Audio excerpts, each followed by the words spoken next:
basicamente eu vou explicar aqui o funcionamento do sistema de automação proposto, juntamente com o programa lá desenvolvido. O sistema proposto ele consiste da utilização de alguns sensores. Adicionamos dois sensores nas entradas, dois sensores nas saídas. Os sensores são responsáveis por medir a quantidade de carros que tem na fila. Por exemplo, na entrada, se nenhum dos dois sensores estão identificando carros, detectando carros, quer dizer que a fila está pequena. Somente o sensor 1 está detectando carros, a fila está média.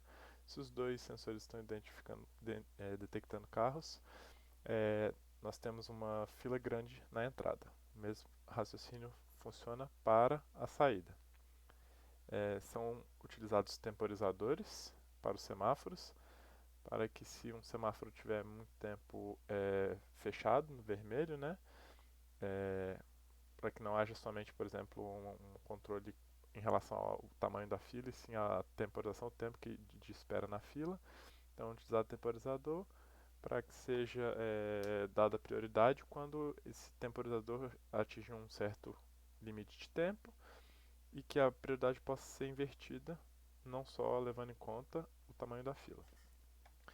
São adicionados dois sensores também na cancela, o sensor de fim de curso e o sensor de início de curso, para o acionamento dela.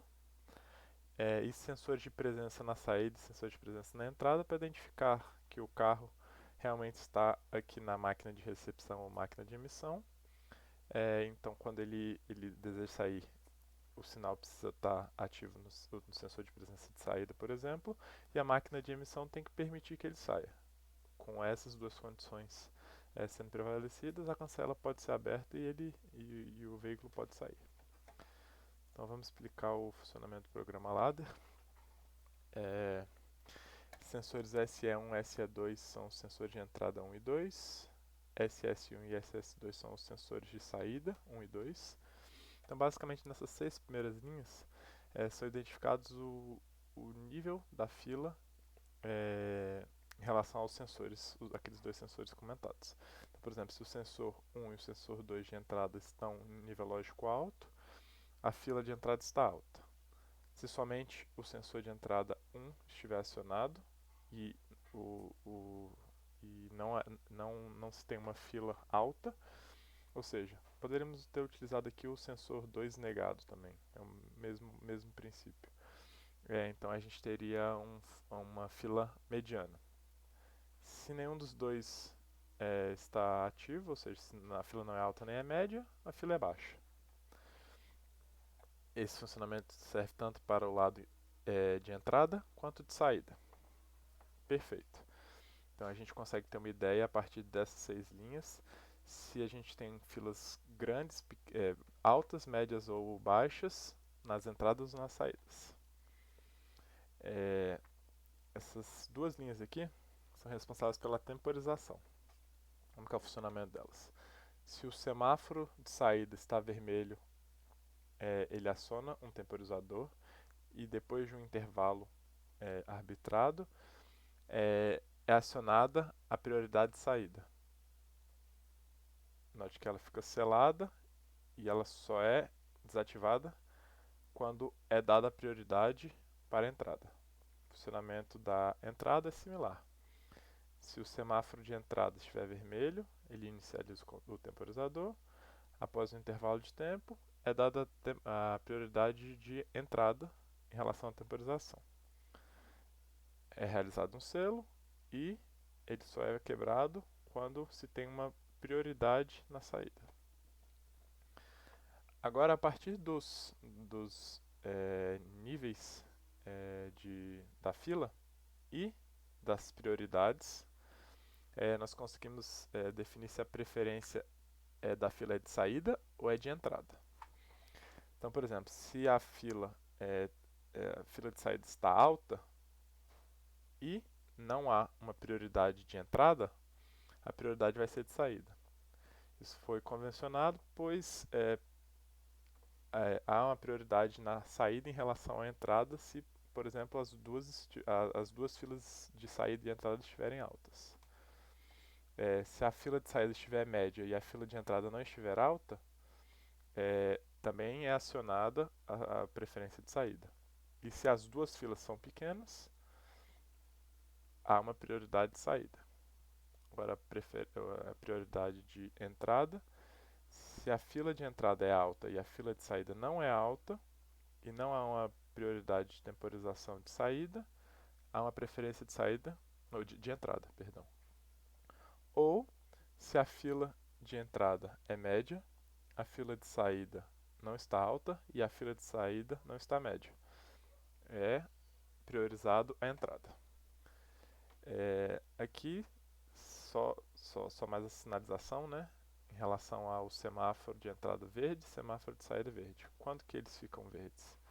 Quando se tem uma prioridade no temporizador de entrada ou se tem uma preferência na entrada pelas filas. Esses sensores, o sensor de fim de curso e o sensor de presença de entrada, foram adicionados para que o semáforo não seja liberado enquanto houver um carro na máquina de ticket. Então, assim que a cancela foi fechada e não há mais carros na máquina de tickets, é possível que o semáforo fique verde, permitindo que o próximo carro vá para a máquina de tickets. O mesmo funcionamento serve para a saída.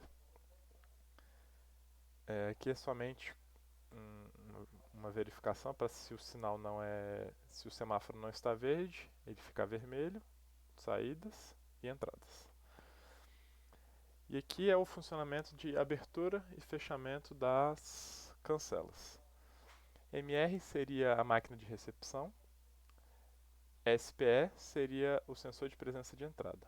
Então, se a máquina de recepção autoriza a entrada e há um carro na entrada, e o sensor de início de curso, ou seja, a cancela está fechada, é dado um sinal de abertura. Ou se a máquina de emissão e há um carro na saída e a cancela está fechada, é possível que se abra a cancela. Muito bem. Para a realização do fechamento, qual que foi a metodologia pensada? Se não há mais um sinal para abrir, não há carros na saída nem na entrada, e o sensor de final de curso não está detectando, ou seja, a cancela está aberta, é iniciado um temporizador com intervalo de fechamento. Esse intervalo de fechamento foi idealizado somente para, assim que o carro, por exemplo, está entrando, o sensor não vai mais detectar que ele está passando pela cancela e a cancela não fechar enquanto o carro estiver passando. Então ele dá um intervalozinho para que seja realizado o fechamento. Muito bem. Então aqui esses contatos K1, K4, K3 e K2 são utilizados para realizar a partida em estrela delta. Então, como que funciona? Quando se deseja realizar a abertura, os contatos K1 e K4 são acionados quando se tem um sinal para abrir e o contato K3 não está acionado. Então, ao acionar o contato K1 e K4, ele vai estar ligando o motor em delta, em estrela, e após 2 segundos, que é o intervalo de acionamento, ele vai alterar o funcionamento para delta, que funciona com K1 e K3 ao invés de K1 e K4. De modo similar, quando a gente deseja fazer o fechamento, a gente somente utiliza o contato K2 ao invés do K1 e o contato K2 ele tem uma fase invertida, propiciando o motor rodar em outra direção. O funcionamento detalhado e simulado não vai ser apresentado aqui, porque como esses intervalos de acionamento são pequenos, a visualização não ficou muito fácil de se entender e é preciso modificar esses sensores de forma que se simule um processo real e o entendimento não fica muito bom.